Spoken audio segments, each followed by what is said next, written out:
అసలు శ్రీకృష్ణుడిని ఎందుకు పూజించాలి? ఎందుకంటే he is the biggest womaniser in this world. Womaniser అంటే అర్థం తెలుసా మీకు? ఒక మగాడు ఇద్దరు లేదా అంతకన్నా ఎక్కువ మంది అమ్మాయిలతో ప్రేమ అనుబంధాలు షేర్ చేసుకోవడం, ఆయన్ని ఉమెనైజర్ అని పిలుస్తారు. అలాంటిది శ్రీకృష్ణుడు దాదాపు 16,000 మందిని పెళ్లి చేసుకున్నాడు. ఇప్పుడున్న ఈ జనరేషన్లో జస్ట్ రెండో పెళ్లి చేసుకుంటేనే ఆ మగాడిని నెగిటివ్గా చూస్తారు. మరి శ్రీకృష్ణుడిని మాత్రం ఎందుకు పూజించారు?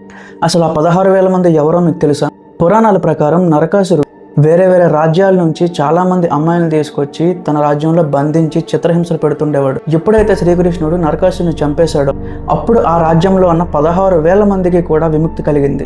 కానీ తర్వాత సమాజంలో ఎవరూ కూడా వారిని చేరదీయలేదు, కనీసం వాళ్ళ బాగోగులు చూడడానికి ఎవరు ముందుకు రాలేదు. అంటే నా ఉద్దేశం, పెళ్లి చేసుకోవడానికి ఎవరు ముందుకు రాలేదు. ఆ 16,000 మందికి సమాజంలో ఒక రెస్పెక్ట్, ఒక వాల్యూ కల్పిద్దాం అనే ఉద్దేశంతో శ్రీకృష్ణుడు తనకు తానుగా ముందుకొచ్చి వాళ్ళందరినీ కంటికి రెప్పలా కాపాడుకున్నాడు. నిజంగా శ్రీకృష్ణుడు వాళ్ళ కోసం ఆ రోజున ముందుకు రాకపోతే ఇదే రోజున సమాజం వేరేలా ఉండేది. అవును, తనకు ఉమెనైజర్, బట్ అన్నింటికీ మించి he is the biggest saviour of this world. Entire జనరేషన్ని కాపాడిన ఒకే ఒక్క దేవుడు ఎవరైనా ఉన్నారు అంటే అది శ్రీకృష్ణుడు. తన కోసం కాకుండా, తన పర్సనల్స్ కోసం కాకుండా, వేరే వాళ్ళ కోసం యుద్ధం చేసిన ఒకే ఒక్క దేవుడు శ్రీకృష్ణుడు. పురాణాల్లో మనకు తెలియని చాలా నిజాలు ఉన్నాయి, చాలా కథలు ఉన్నాయి. అవన్నీ మీరు తెలుసుకోవాలి అనుకుంటే పేజ్ని ఇప్పుడే సబ్స్క్రైబ్ చేసుకోండి.